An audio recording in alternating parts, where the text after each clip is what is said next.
¿Alguna vez has usado un GPS mientras conduces? Seguramente sí. Y hay algo que sucede casi siempre. Vas siguiendo la ruta, pero de repente decides tomar otro camino. Quizás porque pensaste que conocías un atajo, o simplemente porque te equivocaste. Entonces el GPS hace una pausa y dice una frase que todos conocemos: recalculando. En ese momento el sistema busca una nueva ruta para llevarte al destino, porque ya el camino original ya no es posible. Pero mientras pensaba en eso, vino una pregunta a mi corazón. ¿Será que Dios también tiene que recalcular nuestro destino cuando fallamos? La respuesta es no, porque el GPS de Dios nunca dice recalculando. No porque nosotros nunca nos equivocamos, sino porque Dios nunca pierde el control. Nosotros vemos el presente, Él ve toda la carretera. Nosotros vemos a la próxima curva, Él conoce el destino final. Nosotros nos desesperamos cuando algo sale mal. Dios ya sabía que ese momento llegaría y sigue teniendo el control.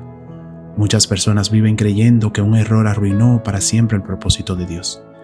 Piensan, si hubiera estudiado otra carrera, si no hubiera tomado aquella decisión, si no hubiera cometido ese pecado, si no hubiera perdido ese empleo, y pasan años viviendo con culpa, convencidos de que ahora Dios tendrá que conformarse con un plan B. Pero la Biblia nunca presenta a Dios improvisando. Nuestro Dios no necesita un plan B, porque jamás ha perdido el plan A. Eso no significa que nuestras decisiones no tengan consecuencias. Las tienen. Hay decisiones que traen dolor. Hay caminos que producen heridas. Hay temporadas donde cosechamos lo que sembramos. Pero aún en medio de todo eso, Dios sigue siendo capaz de dirigir nuestros pasos cuando volvemos a Él. El GPS de Dios no se equivoca. Él sabe cuándo detenernos, sabe cuándo hacernos esperar, sabe cuándo cerrar una puerta y también sabe cuándo abrir una que jamás imaginábamos. Muchas veces nos molestamos porque Dios no responde nuestras oraciones como queremos. Nos preguntamos por qué no consiguió ese trabajo, por qué terminó esa relación, por qué ese negocio no funcionó, por qué aquella puerta se cerró. Con el tiempo descubrimos que Dios no estaba rechazándonos, simplemente nos estaba protegiendo de un camino que nosotros no podíamos ver. Eso hace un buen guía. No solo te lleva por el camino más rápido, te lleva por el camino más seguro. Así es Dios. Él no siempre escoge el camino más corto, escoge el mejor. Hay personas que hoy sienten que están completamente perdidas, sin dirección, sin propósito, sin saber qué hacer con su vida. Pero la buena noticia es que Dios sigue guiando a quienes están dispuestos a confiar en Él.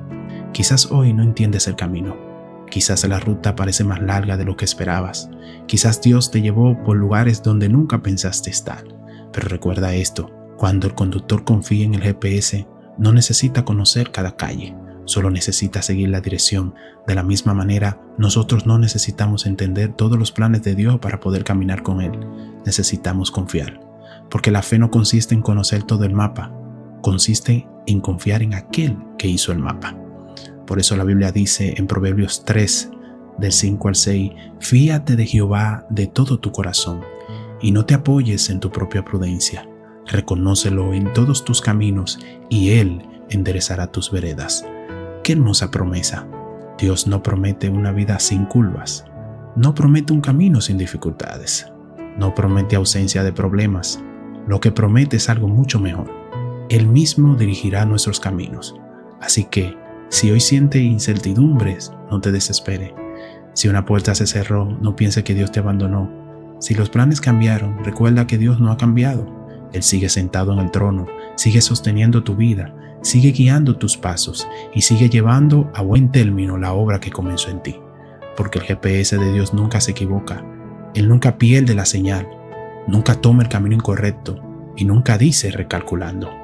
Desde antes de que dieras el primer paso, ya conocía el último. Por eso, descansa, confía y sigue caminando de la mano del mejor guía que existe, Jesucristo.